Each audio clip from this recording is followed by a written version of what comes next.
अधिक मास महात्म्य अध्याय 23. उपवासाचे महात्म्य, विप्रसेवेचे महात्म्य याचे कथानक या अध्यायामध्ये आलेले आहे, ज्याचे आता आपण श्रवण करणार आहोत. त्यापूर्वी श्री गणेशाला, गुरुदेवतेला आणि पुरुषोत्तमाला वंदन करूया आणि श्रवणाला प्रारंभ करूया.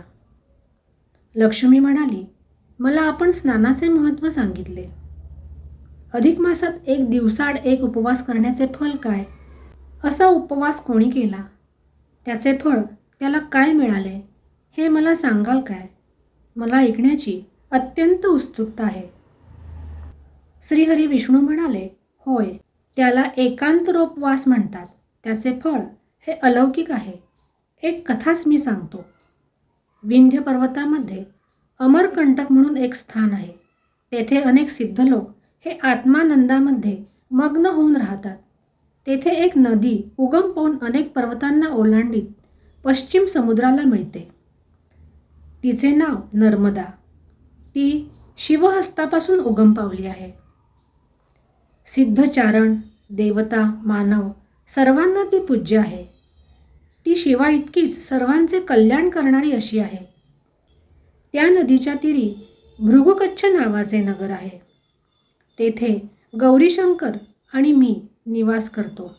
अनेक देवही अंशात्मक रूपाने तेथे राहतात. तेथे एक विद्वान वेदज्ञ ज्योतिषी राहत असे. त्याचे नाव कुशल शर्मा. कुशावती नावाची त्याची सुंदर पत्नी होती आणि ती पतिव्रतासुद्धा होती आणि धार्मिकही होती. त्या दाम्पत्याला एक स्वरूपसुंदर अशी कन्या झाली. मेधावती असे तिचे नाव ठेवले. पद्मनाभ नावाच्या ब्राह्मण वराशी त्यांनी तिचा विवाह लावून दिला.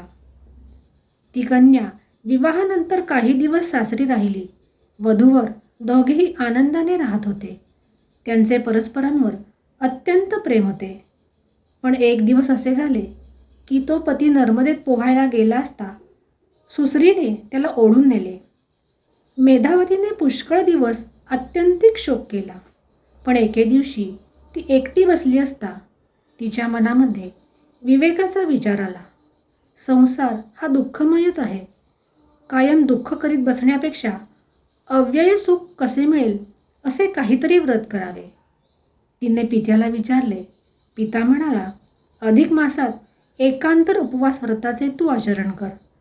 त्याने सर्व प्रकारची पापे, सर्व प्रकारची दुःखे यांचे निवारण होते आणि मनुष्य भवसागरातून तरून जातो.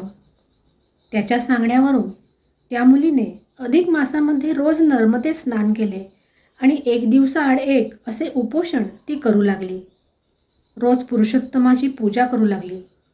भूमीवर शयन करावे, एक दिवस उपवास करावा, दुसऱ्या दिवशी हविष्यान्न भक्षण करावे असे ती करू लागली. तिने मासांती त्याचे उद्यापन केले. दर 3 वर्षांनी येणाऱ्या अधिक मासामध्ये असे व्रत ती करत असे.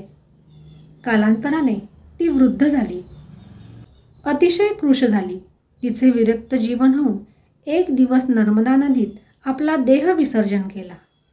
शिवदूतींनी तिला कैलासावर नेले. ती पार्वतीची सखी म्हणून तेथे पुष्कळ काळ राहिली. ती देवी विशालाक्षी म्हणून काशी येथे येऊन राहिली. श्रीहरी विष्णू पुढे म्हणाले, अधिक मासामध्ये दिवसा उपवास करून नक्त म्हणजे रात्रीच्या पहिल्या प्रहरात भोजन करण्याचे व्रतही उत्तम फलदायी आहे. त्या मेधावतीची एक मैत्रीण होती. कोमला असे तिचे नाव होते. तिने असे व्रत केले आणि तिला कैलासात गौरीच्या सानिध्यात निवास करण्याचे फल मिळाले. नंतर ती काशी क्षेत्रामध्ये मंगला गौरी नावाने देवी रूपात येऊन राहिली. असा हा अधिक मास सर्व दुःख हरण करणारा असा आहे. त्याचा महिमा शंकर व कामदेव किंवा मीही पूर्णपणे वर्णन करू शकत नाही. लक्ष्मी म्हणाली, अधिक मासात ब्राह्मणाची सेवा करण्याचे काय फल आहे? ते कोणाला कसे मिळाले ते कृपा करून मला सांगावे. श्रीहरी विष्णू म्हणाले, सांगतो, ऐक. भारतात विराट नावाचा एक देश आहे. तेथे धार्मिक लोक स्वधर्माचरण करून राहत होते. तेथे महापूर नावाचे नगर आहे. ते सह्याद्री पर्वतात आहे. ते परशुरामाची माता रेणुका हिचे निवासस्थान आहे. भगवान शंकरही अंशात्मक रूपाने तेथे असतात. त्या नगरामध्ये धनदास नावाचा एक श्रीमंत पण अत्यंत सेवाभावी नम्र असा शूद्र राहत होता. तो स्वतः विप्रसेवा करीत असे.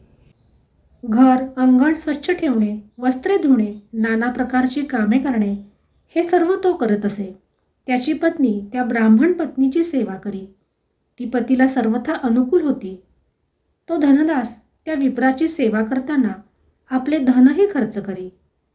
स्वतःवर कोणतेही दुःख वा संकट आले तरी ते दाम्पत्य बोलून दाखवित नसत.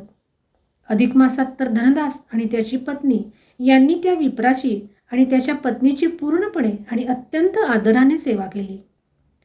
पण पुढे काय झाले? तो वृद्ध झाला. त्याला रोग जडला. त्याचे शरीर विकलांग झाले. कुष्ठरोग्याला समाज बहिष्कृत करतो तसा त्याला लोकांनी दूर केला. त्याला आता जीवन नकोसे झाले. पूर्वकर्म भोगणे प्राप्त होते. योगायोग असा की एके दिवशी एका सिद्धयोगाने त्याला असे सांगितले की तू आणि तुझी पत्नी उद्या हा देह सोडून स्वर्गामध्ये जाल.